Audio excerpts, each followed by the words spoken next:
Ashama harka fuudhee hordoftootaaf kabajamtoota YouTube chaanaalii kiyya jalatti argamtan marti keessanuu bakka jirtanitti nageenyi Waaqayyoo isiniif haa baay'atu isiniin jechaati. Har'a waa tokko dhaamsa isiniif dabarsuu dhufe warroonni akka koo namni gaafa waa irra ga'e ayyoo odoon gaafa sana akkana jedheen raadheerra osuma irra hin ga'in dubbisun osuma irra hin ga'in maatii keessaniif haga isinii danda'ame namni yoo itti himanillee si'aati kana namni namaa dhaga'u hin jiru. Garuutu iyyuu waan sana itti himtee gaafa sirra ga'e qixxee isin dhukkubu jechuudha. Kanaaf jennaan ijoolleen akka koo biyya namaa jirtanii maatii keessaniif wanni isin dhaamtan jechuudha. Annis itti dhabee jira. Gizee kana keessa jechuudha. Si'aatii kana keessa annis dhiiga koo itti dhabee jira.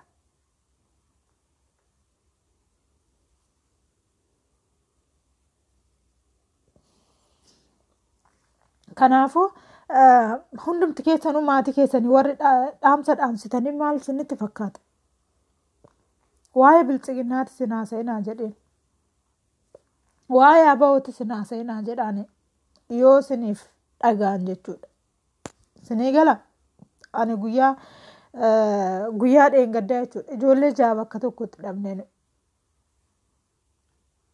mana hidhaatii baasanii waa'ee karaa ba'uu kana keessa jirtanii aba'uu seenuudhaaf jedhanii ijoollee ganaa mana barumsaa barachaati jiranii kaan kutaa 10 baratanii kaan 11 barachaati jiranii ijoollee waggaa 20 hin guunne jechuudha. Waggaa 17 18 15 kana kanaati ijoollee dhabne ijoollee ja'a bakka tokkotti ijoollee naannoo tokko jechuudha.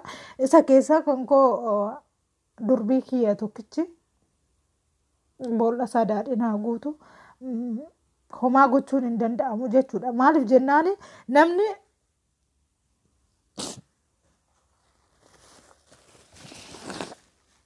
yoo du'e ni du'a namni jechuudha. Yaa Rabbii kiyya namni ni du'a dhiisu namni adagaadhaan du'a yaani waan tokko adagaa tokko makiinadhaan bakka ciistati safuu hin dandeette duuti jechuudha. Nama walitti buutee ni duuta. Qaniin kee ga'ee jechuudha. Garuu wanni nama gubeettani abaluu kanan ajjeesette viidiyoo kana dura jechuudha. Facebook irratti argee akkanuma viidiyoo hojjedhe ani guyyaa sana mataa koorraan sururra jechuudha. Akkasumatti du'e kunis isaanis jechuudha. Ijoolleen ja'an kun dheengadda ani kaleen dhaga'e ijoolleen gaafa jimaataa duute.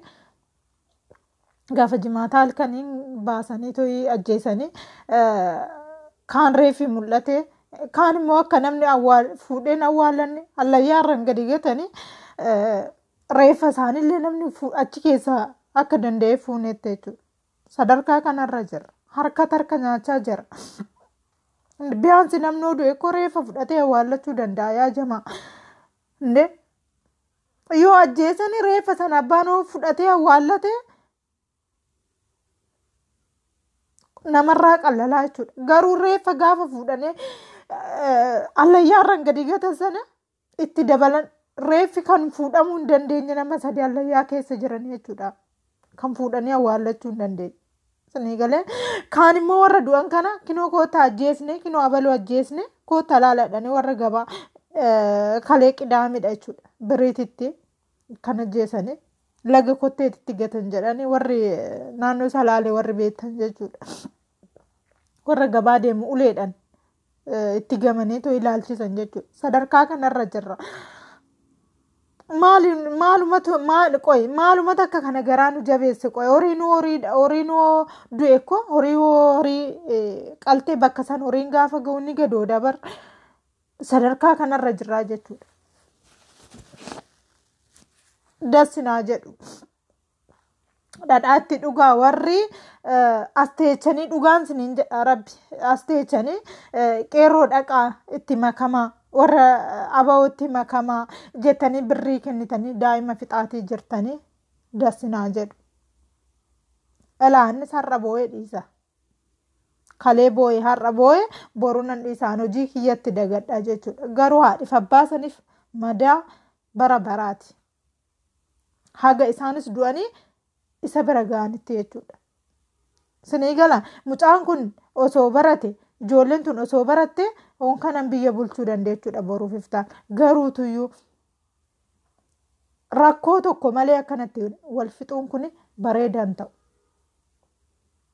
Sinii galee maaltu akka deemaa jiru beektanii yoo amma mandara keessatti ijoolleetti birrii kennanii hojjetaan akkasii sun eessa?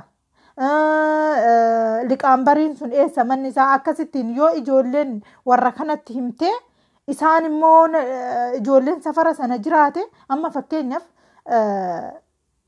liqaambariin tokko aduu ganda tokko keessa jechuudha. Liqaambariin sun gaafa du'e ijoolleen immoo safara sana ijoolleen gayeeyyiin jajjabaawwan kun lafaa ka'an kun haa jiraatu. Ijoollee kanatu warra kana xoqqomee isaantu ajjeesisiise kanaafuu ijoolleen kun duuqaman daa'ima namaatitti murteessan daa'ima hiyyeessa jechuudha. Daa'ima hiyyeessa kanaatiif abbaan dhugaan siniin jedha rabbi osoo daa'ima dureessaa ta'e hoomaa miti maaliif guyyaa tokko waan gaarii nyaatee waa gaarii uffatee akka iraasaatti bobba'ee galee akka iraasaatti barateeti garaa nama nyaattu.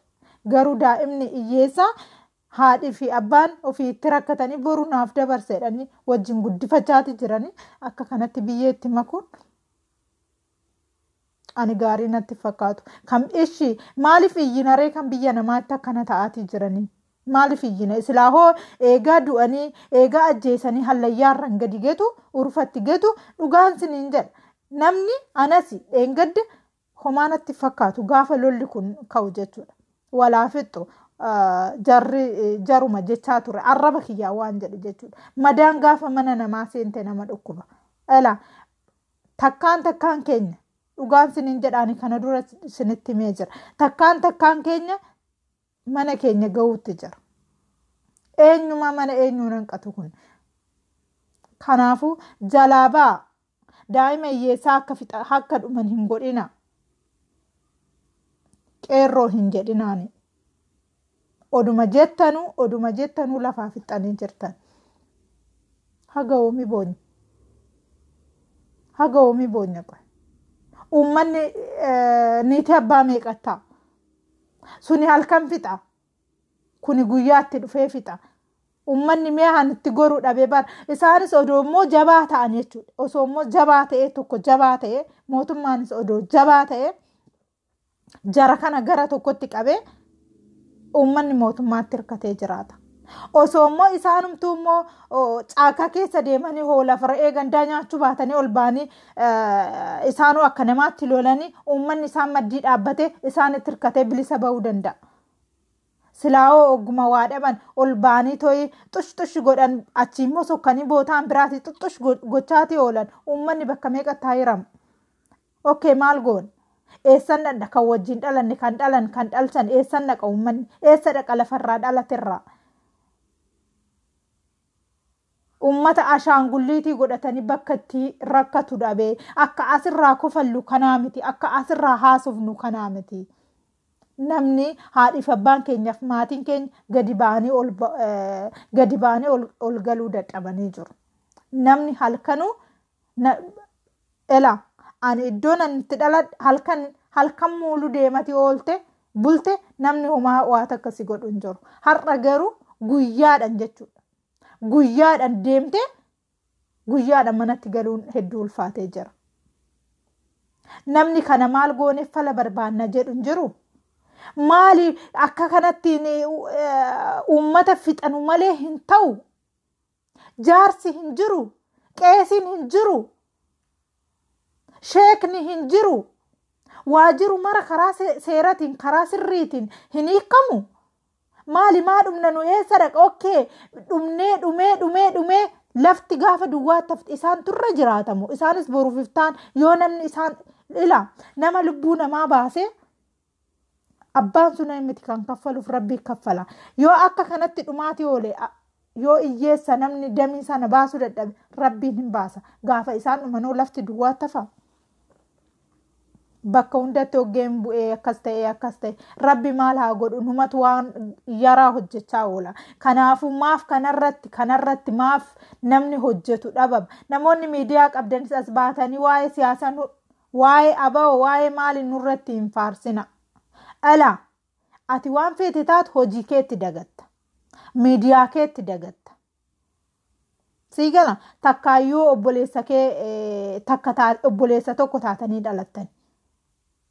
Takkaawoo suma dhaltee haadhiif abbaan keessirraa dhuman ta'a. Ati biyyatti baqatte ta'a. Siigala kanaadhi keenya 11 12 dhalteetu jira. Siigale hannama jaanama 7 biyyaa qabnutu jira. Kanaaf nu yaaduun immoo dirqama keessaan as baatanii qeerroo akkas godhi, qeerroo akkana godhi, qeerroo bira dhaabbadhaa, birrii walitti qamaa, akkas godha wanni fiduu hin jiru. Bafutsum jaalattanis jibbitanis qawweedhaan wanni dhufu hin jiru. Aspirishooyi beeyji. Okay. Kanaaf abbaan fedheeyyuu qawweedhaan wanni fiduu hin jiru. Jaalattanis jibbitanis jechuudha. Dhumneen lafarraa dhumnaa malee. Beeyji hamee. Kanaaf na waamaa jirani. Waa baay'ee haasa'uu hin danda'u. Ani keessi koo madaadha. Madaadha. Namni dhiiga ofii dhabe ni madaa. Biyya kee osoo taate iyyitee boochee baafattaa. Biyya namaatitti immoo fuula yoo badde maaliif akkana taate siin jedhanu malee waa rakkatteeti namni siin hin jedhu hin jiru. Kana beekuun dirqama jechuudha. Kanaaf hundi keessanuu kana duubatti jechuun dirqama keessanii jechuudha. Kana duubatti jettanii waan an biraa haasoftani hunduma keenya iyyuu mana akka ga'uun irraaffatina. Hundumti kee akkuma har'a boo'u kana akkuma nanarra dhiiga boo'u kan hundi keessan akka dhiiga boochan hin irraaffatina. Dhabdus gwaaddanyaa keetis haa ta'u waan fedhes haa ta'u namni biyya ofiitti du'eeyyuu kana darbaadha.